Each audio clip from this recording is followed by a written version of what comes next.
Hello, ladies and gentlemen. Welcome back to another episode of the Sacred Giggle Podcast. As always, this is your host, Ashish, aka ShiShi, aka perennially dressing up as Aladdin for Halloween. My guest on the show today is Gaye Del Sol. Gaye, aka Gabriella, is a Master NLP Coach. She helps other coaches and creatives grow their business and really do the energetic work of aligning their mindset and their physiology with that of an internally abundant creator and entrepreneur. And I think that's so important because so much of the advice that we get out there as coaches, creators, entrepreneurs, artists, people that are trying to make a living doing what we love and being of service, so much of the advice that we get is tactical and practical. And while there is a place for that, I think where Gabriella really strives is in her ability to help people step into a place of receiving so that they're really embodying the identity of someone who is living the life that they want to be living. This was an incredible conversation. Gaye is a wellspring of wisdom. She's an awesome human being, and I'm so excited for all of you to get a peek into her wonderful mind. So without further ado, sit back and relax and enjoy my conversation with Gaye Del Sol.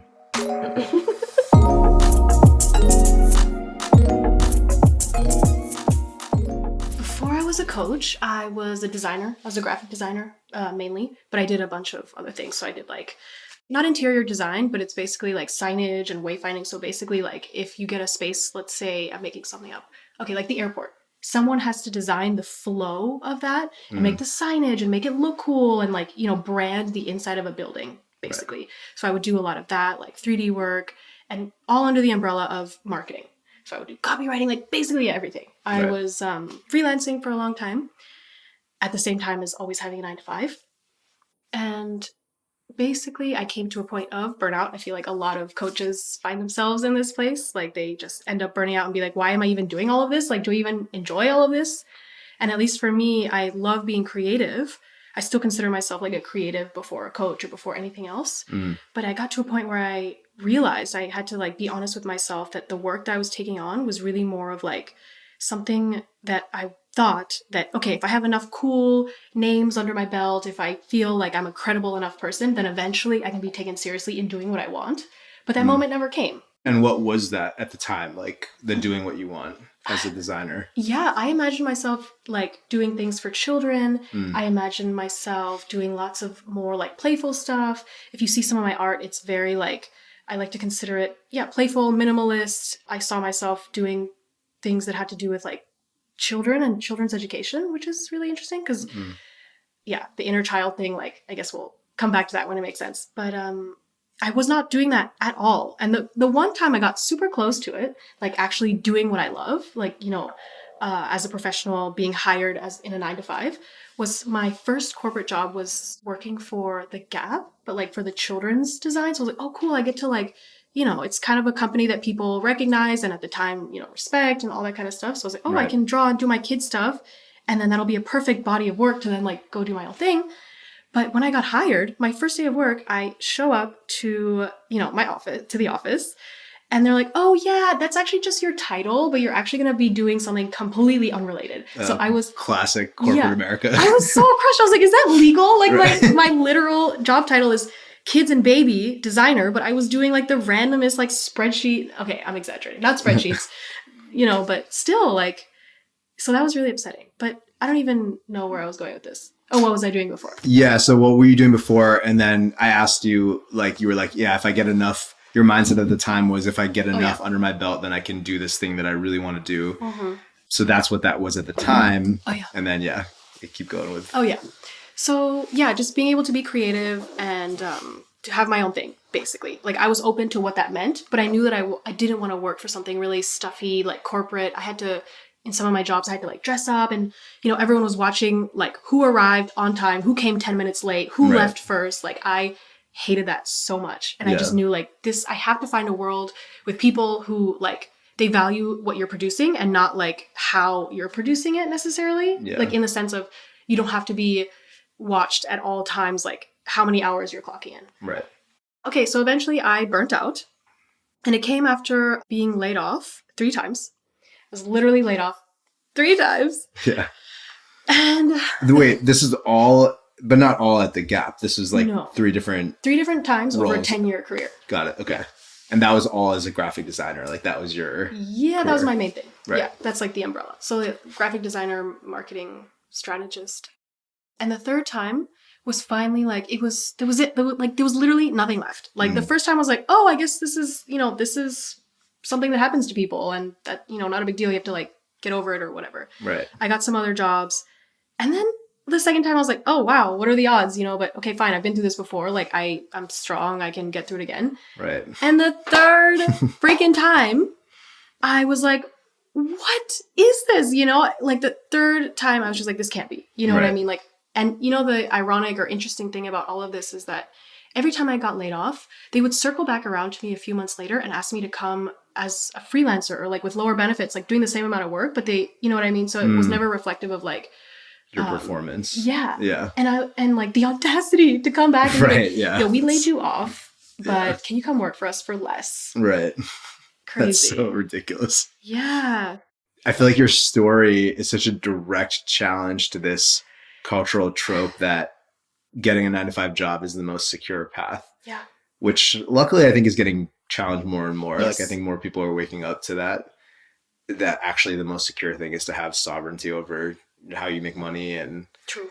But yeah, it's wild because that is the narrative that I think a lot of people are told. Yeah. And I still get told that, you know what I mean? And that's why when it comes to my business and entrepreneurship, I don't share so much about the ins and outs of what it's like to be an entrepreneur, what it feels like with people who are not in the world. You know what I mean? Because there's ebbs and flow to everything. Right.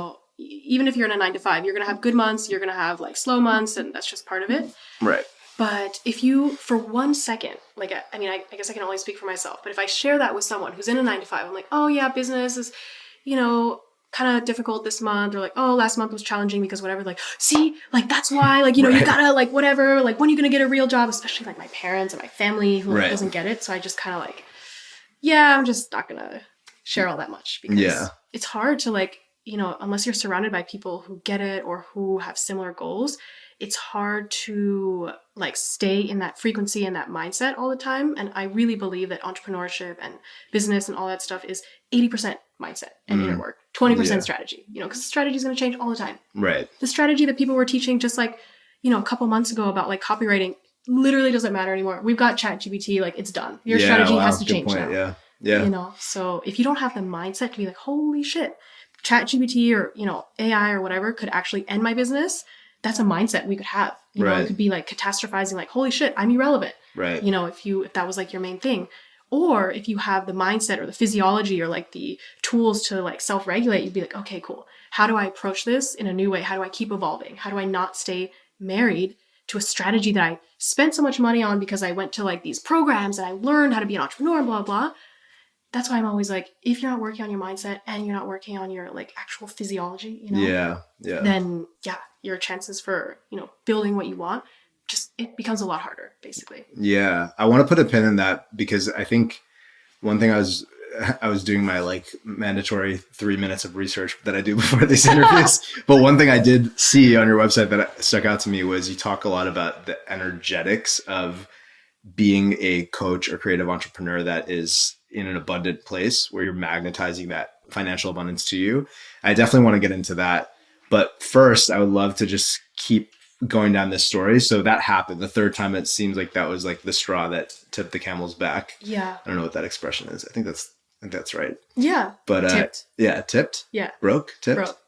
But tipped is nicer because it doesn't imply that he's like being hurt. Right. No camels were injured in this pod. Okay. So that happened. And then, so walk us through, let's just keep going through that story. Yeah. Okay, so basically the reason why this time was different is because every angle of my life was being challenged at this point. Whereas in my previous layoffs, it was just my job, but I had my help, I had friends, I had an apartment, I had whatever, so it was easier for me to be like, I'll figure this out or whatever. I just didn't see any other possible way. The third layoff, I had been battling with my health for probably a year and a half at that point.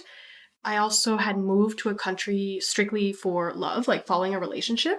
And the hardest thing about that was the fact that like the whole time, everyone's advising me against it. Like, what is this? The 1920s, you're moving for love. Like, what's wrong with you? I had a pretty cool, cool on paper career going for me in New York City and blah, blah, blah. I ended up moving to Brussels. And every time someone would look at my resume or I would meet someone, they'd be like, oh, where are you coming from? Like, okay, New York, Manhattan, whatever. They're like, what? Why are you here? Right. And it was very, it took a lot from me to be like, I literally just came here for my boyfriend. Like, I hated saying that. I hated saying it. And so that feeling was actually weighing on me. So that was a thing. And so when I got laid off, I didn't even have a job. I was freelancing at the same time because I always had to have a million things going on because it made me feel like a worthy human being. So all my freelance things got like ended the same week in like a really not nice way, which is surprising because I feel like I'm pretty, even back, especially back then, my goal was to be as agreeable as possible. So I wouldn't really have like falling outs or like weird situations like that because I would just let, people do whatever they wanted basically. So it was my health, my relationships, and my like everything all at once. Yeah. And so when I got that email, this is what really annoyed. Okay, now I'm remembering. So basically, I was on holiday. I was on holiday, and I was in Colombia. So it's like a 10-hour flight, and I came all the way back because I was supposed to start work on Monday. So I came back only because I can't work at the time. I couldn't work remotely, so I came back to go to the office. Sunday night, or maybe Monday, or something like that. My boss at the time was like, hey, I have a lot of cool new updates to share with you, but don't come on Monday, come on Tuesday. I'm like, what the fuck? So I go on Tuesday and he's basically like, yeah, you're redundant, basically. So I flew all the way back from Colombia for him to tell me that. And, I try to reflect on it and in as many ways as possible. And I'm like, okay, maybe he was trying to be nice and tell me in person. Maybe he didn't realize, no, he freaking knew that I was in Colombia.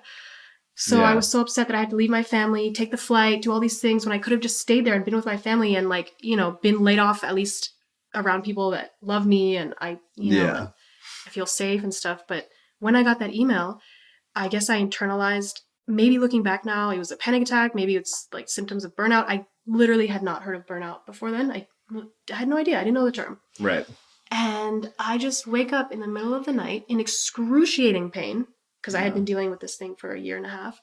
And that was the tipping point. I couldn't move. I remember even like breathing was painful. Like it was one of the worst pains I think I've ever experienced. And then 2 days later, I'm finally able to like get enough strength to get out of bed, go to the hospital.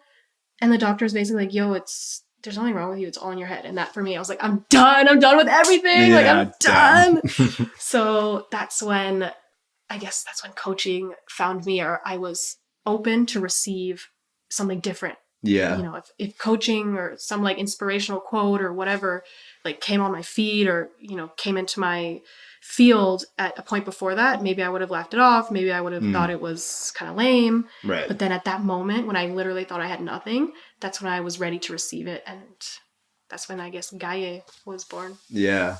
Were you into personal development before then? Or was it like you weren't really into it and then this happened? Or it was like, then you really started taking it seriously? And yeah, I would say I really started taking it seriously. I always had an interest in psychology. I was always reading books about like the female brain and, like spiritual books and all that kind of stuff. Right. But I would do it in a way that was kind of private because the people in my life would, they would kind of like make fun of personal development or self-help books. Like people would make fun of my self-help books. Right. And it was embarrassing. Like at the time, like to go to the self-help section was kind of like, okay, I hope no one sees me. And if they come, I'll like pretend I'm actually looking for like the murder mystery or whatever. Right. Right.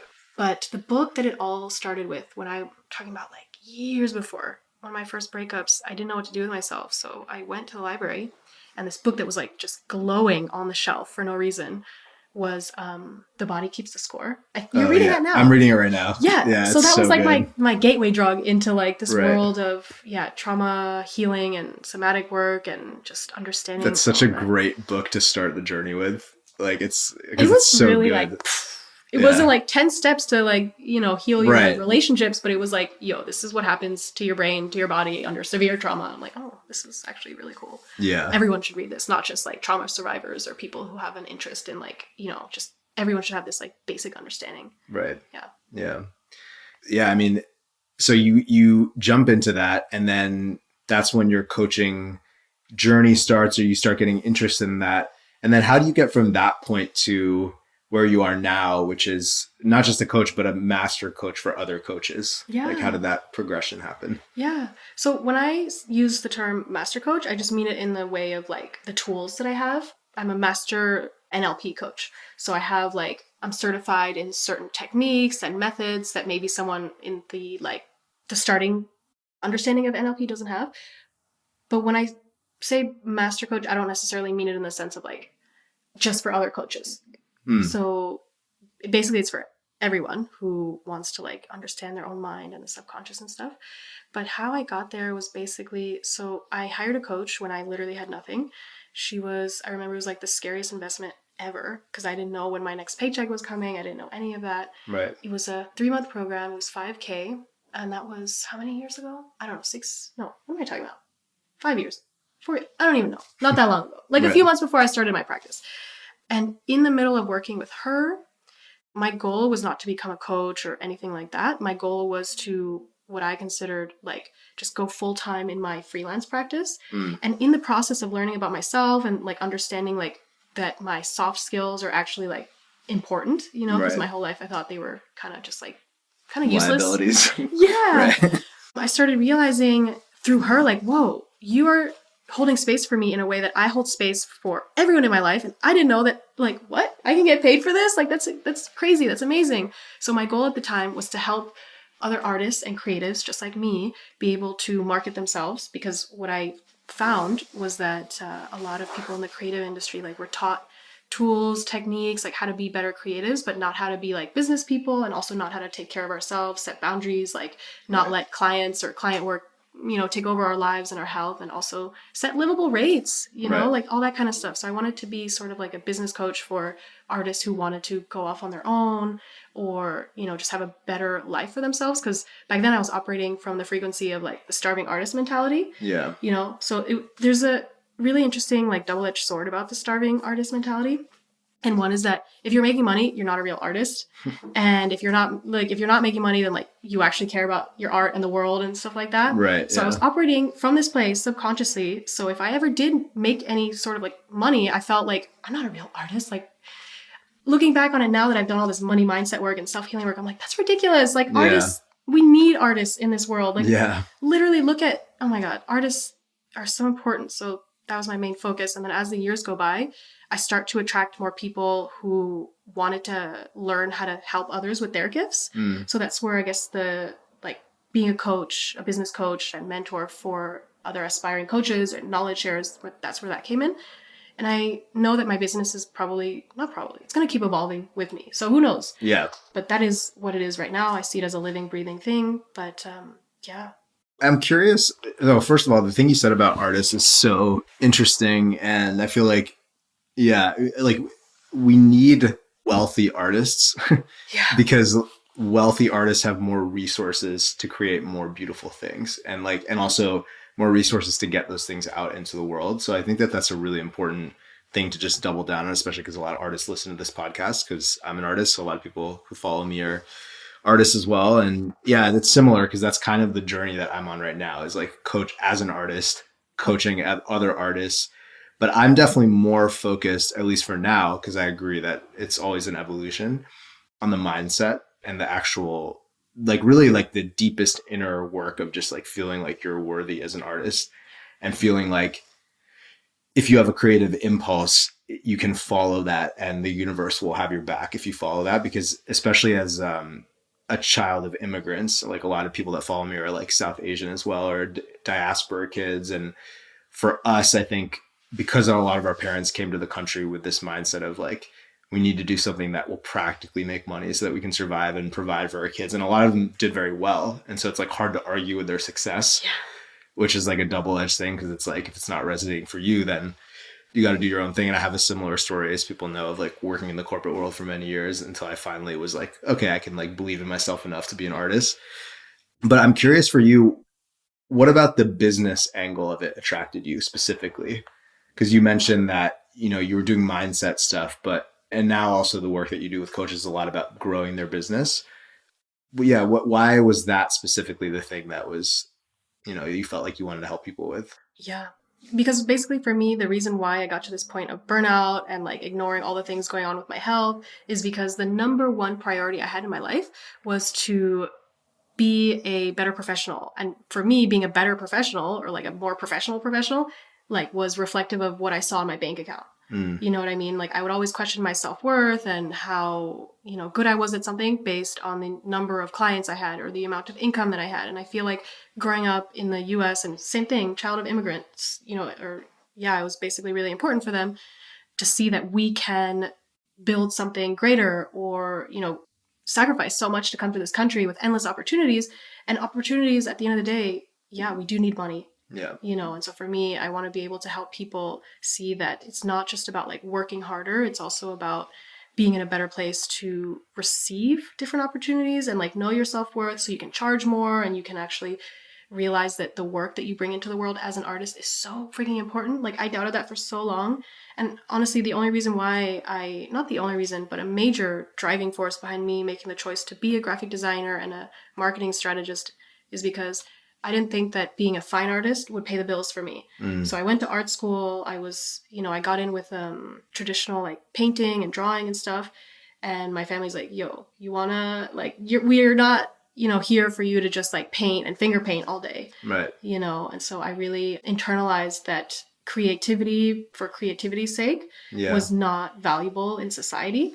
Yeah. But that's such a lie. It's so not true. And that's why I really want to help people when it comes to all of this inner work so that they can actually be the people who have the money, who change the world. Yeah. Because we have the same people, the garters of like the majority of the wealth in the world, nothing's going to change. Yeah, totally. So, yeah. Yeah, especially there's so many superpowers that sensitive people and artistic people and creative people have that in our very right brain, yang driven world are considered weaknesses or liabilities. And actually, a lot of those things, like the ability to really feel what's going on in an environment or the ability to feel your emotions, including your negative, uncomfortable ones, so deeply. Like if you know what to do with that sensitivity, it can be such a superpower. So I think it's so important to, encourage that. And it's funny that you mentioned the mindset around the thing about fine arts.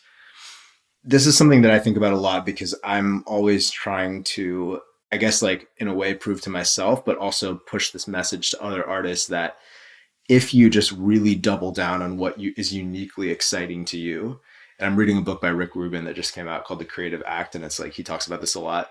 Then you will find your tribe of people that resonate with that. And there is a place in that formula for marketing and putting yourself out there. But I feel like it's such a fine line between pushing it out into the world and like really like getting in front of people and then like really being in a space where you're magnetizing that to you. Yes. And I feel like this is something that you have maybe like mastered is a strong word, but I feel like it's something that I feel like it's something you have a lot of experience with and you help a lot of people with that.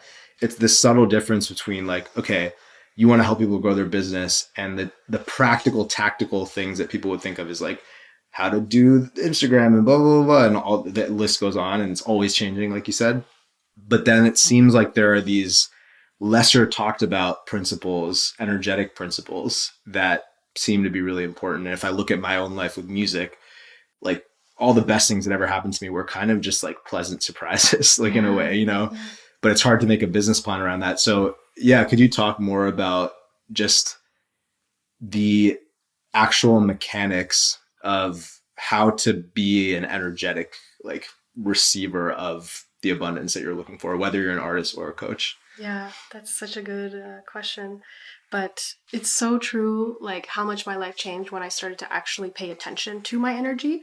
And so I wish there was like a, 3-step system that I could teach you about like how to be in the energy of someone that's open to receiving. It's different for everyone. Yeah. But it's basically, I would say the first thing is just become aware of your energy and become aware of how important it is in your life. So one of the things, like I can give you a tangible example of that. So when it comes to the idea, just like I would do this with my clients who wanted a raise or who wanted to like create their first business when we were talking about, okay, setting rates, you know what I mean? I'm like, okay, think of the scariest freaking number you could ever imagine charging for your services. Just think about it. Yeah. And literally, they would think about it for a second. I'd have them close their eyes. And then I'm like, okay, so what's the number?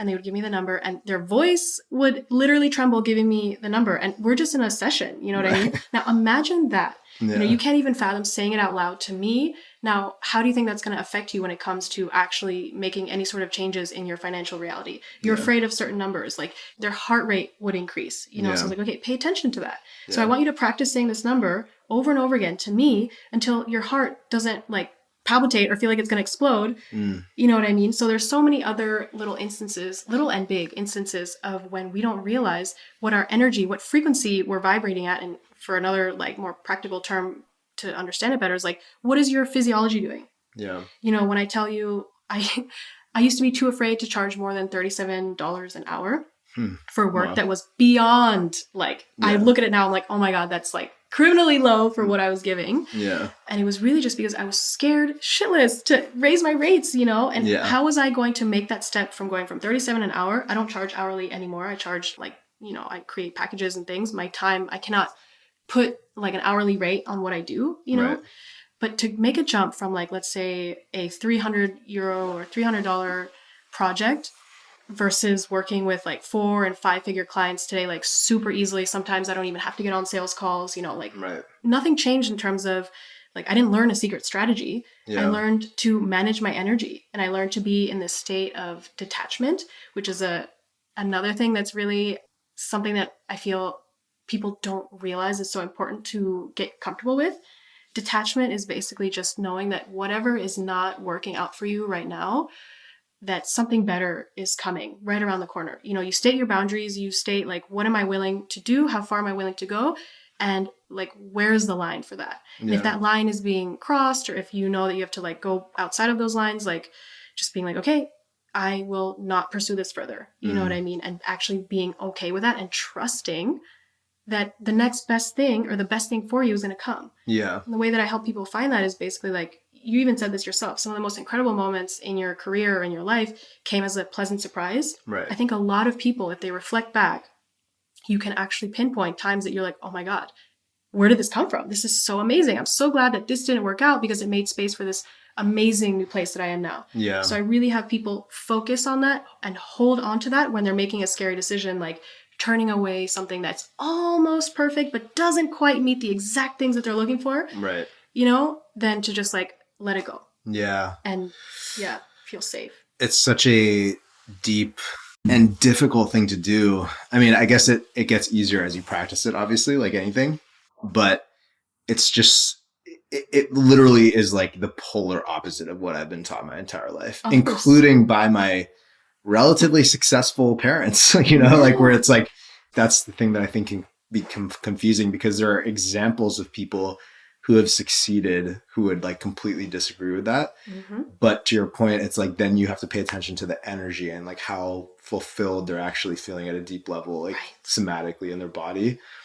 And one thing that you said when we first met back in that place, Botanista, the really good vegan restaurant here in Lisbon, where we're talking, was I asked you, like you were talking about how when you first started your coaching business, you were like very kind of, let's say like in a more masculine or yang energy in terms of the way you're promoting. You're like following up with people that were like leads and stuff and very like organized about it. And then you kind of developed more of an energetic, like receiving style. And you're just like, okay, like I'll let people come to me more. And I asked you, do you feel like that was a necessary phase to go through in order to now get to a point where you're attracting people more naturally or more effortlessly, let's say? You were like, honestly, no, I don't think I needed to go through that. And I thought that was a very refreshing answer because I feel like a lot of people at varying levels of success, even myself, actually, I had my first salon that hit 1 million streams back in like 2018. I had this course for producers, like this guy who runs a course reached out to me and he was like, hey, I would love to have you on my course. And like, I'd love to have you give a talk about how you got to 1 million streams. And I was like, dude, I have no idea. Like, it's like, what do you want me to say? Like, I literally, like, I can give you tactics. I did the talk and I was like, here are all the tactics that I used to like get my music to playlists and stuff. And then like after saying, giving all those tactics, I was like, yeah, so none of that worked, but like, but then like randomly, like, you know, like my brother-in-law was like playing my song in his office. He's a dentist, and the head music curator for dance music at Spotify was like sitting in the lobby and like heard the song. And, like that's literally what happened. It was wild. It's so magical. And so it's like, I want to be able to trust that. I want to be able to trust that more and more, but and I know I'm not alone. There's like all these other parts of my mind that are like, no, you're that's lazy, or like you can't leave any stone unturned because like you never know where the next opportunity would be. And like these all sound like great advice, but you're right. That is how you burn out. That's like always how I burn out, was when I like try to just get like too ambitious about trying to do everything. So I guess the question is like, do you feel like there is any place at all for the like go, like push yourself thing? Or do you feel like it just takes on a different form, like those kinds of actions? Yeah, that's a great question. I feel like different things work for different people. I'm a creative and I work with a lot of creatives, and sometimes someone's journey, they need to learn how to take a step back and learn to receive and learn to just like not do all the things. You know what I mean? If it doesn't feel good. And then some people need a little bit more structure. So it really depends on like listening to your body and asking yourself, okay, is this anxiety? Let's say, for example, it's Monday and you're in the middle of like a launch or something. You could go out and like try really hard, go on lives, do the things, send more emails, da da da da. Or you could just be like, okay, what have I already done? And like, what is up to me? And what can I leave up to the universe? Right. You know what I mean? And does it feel good to leave that up to the universe? Am I afraid of not taking this action because like, am I taking action from a place of fear or love? And just try to make sure that you don't go too much, you know, either way. Because I'm also not trying to promote the idea that like we can just sit and be in the best energy ever and like that's all we have to do. But there's varying like ways that people, based on like what's best for them, what they need to do to approach it. So for example, sometimes if like right now I'm literally in the middle of a launch, it's Monday, I'm doing this live with you now, and I'm like, okay, cool. That is everyone go check out Gaye's launch there. Boom. Gaye, sorry. keep saying it. One job. We literally just talked about that like an hour ago. Right. And that could be enough, you know, as long as you're checking in once a day. Sometimes like that check in, like the clock in, we have to clock in to work every single day. Sometimes that could look like checking in with your body and be like, am I approaching this from a place of scarcity? Or how differently would this look if I was already on the other side? I had an amazing launch, like I hit and surpassed all of my goals and I'm, you know, doing exactly what I envisioned. How differently would today look? What would I tell myself? And sometimes I'd be like, I would tell you to sit and go on a walk, meditate, you know, whatever. Right. Or I would tell you, hey, follow up with some people that had some questions. Like, don't just leave because some people do need a little bit when it comes to launching. Some people do need a little bit more, not encouragement, but just like feeling like they're being invited to something. Yeah. You know, I have former clients who you would think like, oh, maybe they're done with the work or they're not interested. And I'm just like, hey, you know, we've worked together before. I created something that I think, you know, it would be an amazing place. Like, I would love to have you in this program. I'm like, oh my God, thank you so much. Like, this is exactly what I was looking for. Some people just need to be invited. It's so true. Yeah. There's something kind of mystical about when that specific person's name like pops into your head at the right time, or like, because I just launched the Creative Sangha, which is like my new membership community for artists and creatives. And I've been talking about it a lot. And I set a plan. Originally, I was like, okay, I'm going to reach out to 3 people a day who I think this could help, and like personally send them DMs, like voice note DMs, and be like, hey, like, this is why I think it would help you. And like, we'd love to have you. There are some days where I just like was in the energy, and I did that with like 11 people. And then yesterday I didn't message anyone because I was just like, I don't want to be on social media today. Mm-hmm. But it's interesting how certain people I messaged and they were like, yeah, this came at the perfect time. And I'm so happy that you sent me this. And I think it just comes, in my experience, it comes back to listening and listening to what is trying. It's like getting quiet enough to actually get the hints from the universe, which is like always trying to tell you the direction to go in. And you can't do that if you're constantly moving and acting all the time. Yeah, exactly. And if you're constantly moving and acting all the time, I would, just argue like are you doing it from a place of scarcity and lack, or are you doing it from a place of love and, security? Just kind of asking like, what would the most secure, safe version of me do? Would they still want to message this person or not? Yeah. And I think there's also something to be said about like, you see a lot of coaches online being like, oh, I don't do anything. Like I just sit back and let my clients come to me, which is great if that works for you. But I know that I have people in my life who like would love to hear from me and be personally invited to something. And if I ask myself, am I inviting this person because I genuinely feel like it would be an amazing fit for them and I literally love this person so much and I'm going to actually invite them? Or do I just like sit and wait and assume that, they're going to see the message when I post it or like whatever. Yeah. And I make my decisions from there. Yeah. Like I don't necessarily directly invite people to every launch, but sometimes I do, sometimes I don't. Like you said, it's really just about tuning in. And this is why it's 80% mindset, 20% strategy, because strategy is different, based on how you're feeling or what's going on in the world or whatever. Yeah, totally. Yeah, the thing you said about this fantasy, or maybe it's not a fantasy for some people, as you said, of just like sitting and just letting everything come to you and just being like so good at manifesting that you're just like attracting everything. For anyone listening to whom that sounds attractive and they're like, oh, like I wish, like I would just ask you the question, when was the last time that you actually were able to sit and do nothing for an hour, let's say, or even 10 minutes, honestly, and that felt fun and engaging? Like, it's like, there's a reason people have trouble meditating. It's like, we are inherently creative beings and there's an impulse inside of us that wants to act. So I feel like it's not like that the action itself is an issue, because we all want to go do things. Like some of them are helpful and productive and skillful and some of them aren't. But the fantasy of just like doing nothing and having it, you think about this a lot with like passive income businesses too, or like people are just like, yeah, it just like runs itself. And it's like, that's cool if you want to set that up so that you can like have resources to do something else. But that's the key. It's like most people want to be doing something. Even if you're just meditating and manifesting, like you're like using your mind to do something, like truly like having this fantasy of just like doing nothing. I don't actually think it's what most people want, if they're honest. I just think that because of a lot of conditioning, for a lot of people, work and action is so linked to like resistance and things that you don't like doing.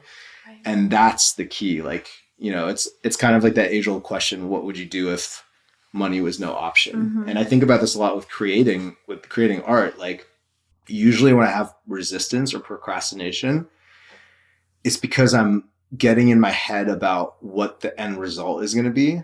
But if I stay in the energy of like, I just want to create because I love making music, and it's like the thing that makes me feel like, makes my inner child the happiest to do is like just creating with no agenda, then it's like, I never have writer's block. Like I just like, it doesn't make sense. Like why would it be blocked to play? Like, and I think if you can have that attitude, I'm trying to have more of that attitude, even with things like social media, which I don't necessarily like love being on, but it's like, how can I just make this a joyful experience and then stop before I get tired? Right. Just like stop when I feel done, Yeah, 100%.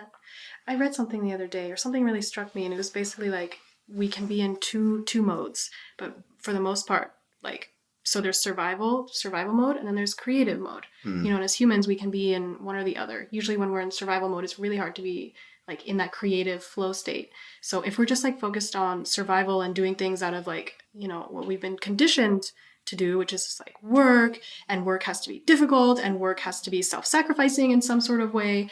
Like if you were to analyze, okay, right now in my business, how many actions or how many things am I doing from a place of like survival in the most like, subconscious way of that? Like, what does survival look like to you? Does it look like making a certain amount not because you actually need that to survive, but because it like will give you some sort of social status or make you feel a certain way? Like, that's such a subtle, deep one. Yeah. Like I feel like so many people have that. Yeah, of course, myself included, know, and then how much of it is actually coming from a place of pure creativity and like just coming from a place of like, what would I want to do literally if money was no thing? Yeah. And I was reading something about how, I don't know why this is coming up, but it's just going to come up. that in, I think it's in Norway, like everyone's public records in terms of how much they make, how much they paid in taxes, like everything is completely open to the public. Anyone can just Google, like, because people online are like, oh, I made $1,000,000,000,000,000 in this like one launch I did in a day, like sitting on the beach or whatever. Right. And it's like, okay, let me find out, you know? Yeah, and, totally. But they stopped doing that because they're like, okay, this is getting a little bit too much. But they didn't make it private. Yeah. They made it even more public in the sense of like, if someone looks you up and wants to see how much you're making, it shows like who wants to know. So that like lowered the amount of people. That's amazing. Isn't that funny? Yeah, that's really cool. But I don't know why that. Yeah. Yeah. It's like something that I want to talk about. But yeah, funny. Yeah, I mean, that's so true because right now I feel like also being an entrepreneur, it's like in vogue, and really all you need to do for people to think you're an entrepreneur is like put it in your bio on Instagram. I know. It's like you don't need to, there's no like certification or anything. And I think it's very easy to get misled and just completely lose the plot of what you actually need to be happy, like Right. as a human being, and just set these. I've caught myself doing that many times where I'll be setting goals at the beginning of the year or like whatever on my birthday, I'll set some goals and I'll just put an arbitrary number down just because it like sounds like, oh yeah, it sounds like a lot of money or like it sounds like a lot of streams, like, and I'm becoming much more intentional about, okay, how much money do I actually need? And if I say I want a certain amount, it's fine, whatever amount, but then it's something that's helped me a lot is what am I actually going to use that money for? Right. And then it's not just about the money, it's about the utility that it serves. Yeah. And if I can think about, okay, I want this much extra money because then I can invest that into art, or I can invest that into like this other project that I want to do that's going to help more people or like scale what I'm doing to more people. I feel like that seems to be a good way to like get clear about what that number is for you. Yeah, for sure. Because Yeah. I mean, everyone's like, oh, like 10K months or, whatever. And that's great. But like, what is a 10K month for someone living in New York City is so different than a 10K month for someone living, in Cascais or, And you know what I mean? Lisbon. Yeah, in terms of Right. like what it is that you really want. So again, it's these like arbitrary numbers that like are mean different things for different people. So I really like the approach of like, okay, what do I need to survive and feel good and happy? And like what extras do I want that will support me in like the life that I want, and not just the life I want to project or like, use to support my desire for like, who knows, external praise or whatever. Yeah, totally. And even just to take that one step deeper too, it's just even the desire for consistency of income is like its own. I mean, it's important to know that, to feel secure and safe, but notice how I said that. I just said that. I didn't mean that it's important to like have some sort of external condition that allows you to feel secure and safe. And I think for me, that's something I've been kind of going through right now is like, how do I set up at least a baseline of like, so I know that I'm making this much per month. And I do think that it's good to plan for that.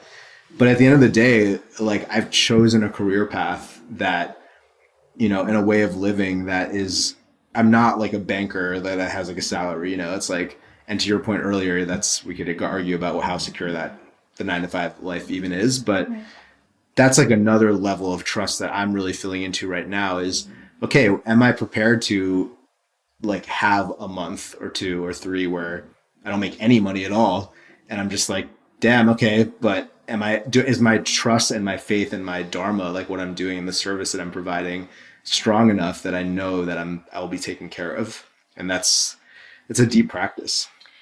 Being an entrepreneur is a practice. It's a commitment to like inner work every single day. I like to say that the most healing thing I've ever done for myself is start my business, not just for my ego, not just for my health, but just everything. You know what I mean? Because there will be months where you see the most money in your account that you've ever like seen. Right. And then you start to like, identify with it. And then one month, it's not like that. And you're like, oh my God, what's wrong? You start going through all of these like thoughts and these spirals and whatever.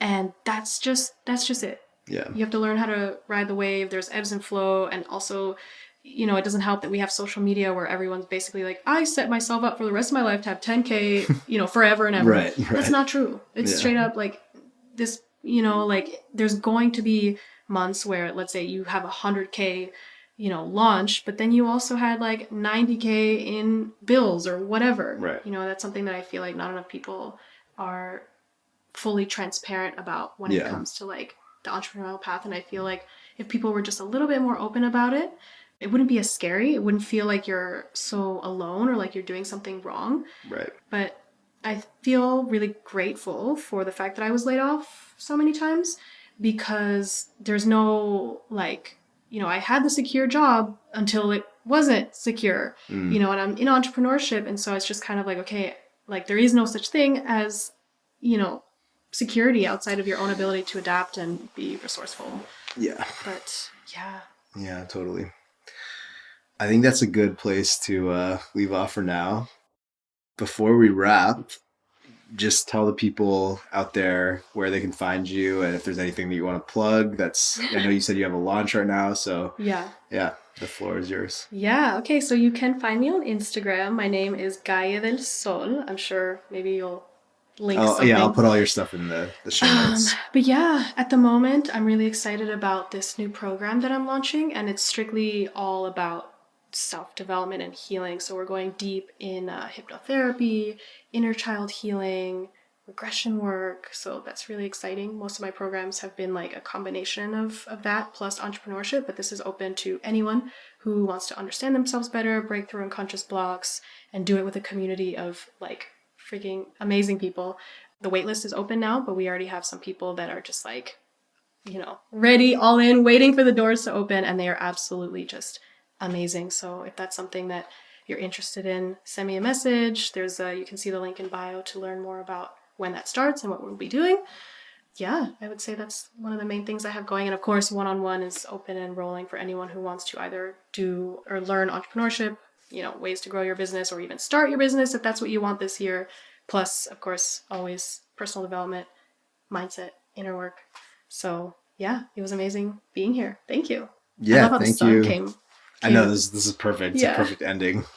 Yeah, thank you for coming on the show. Yes. I appreciate you very much. And guys, definitely go check out Gaye. I'll put all of her stuff in the show notes. And everyone who tuned in on Instagram, thanks for joining. This is going to be out. Today's the 13th of February, so this will be out in about a week. So stay tuned. Thanks, guys. Love you. Thank you all for tuning into that conversation with Gaye Del Sol.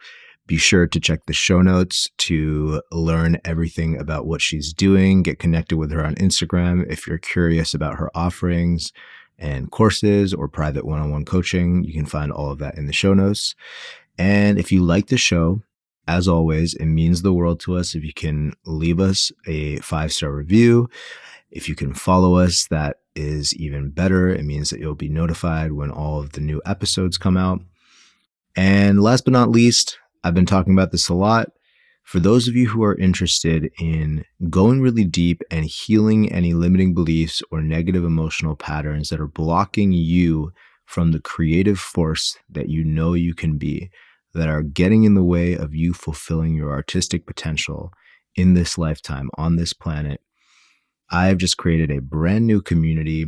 We have an amazing group of artists, entrepreneurs, creatives, coaches in there. It's called the Creative Sangha, and it's based on a 3-pillar approach that I'd use with my private coaching clients of cleaning up, which is getting rid of the blocks that are getting in the way of you and your creative potential, waking up, which is building awareness through meditation, and showing up, which is creating and sharing your art with a group of like-minded creators who will hold you accountable and delight in what you're doing so that you can build that muscle of believing that what you have to say and create is of value to this world.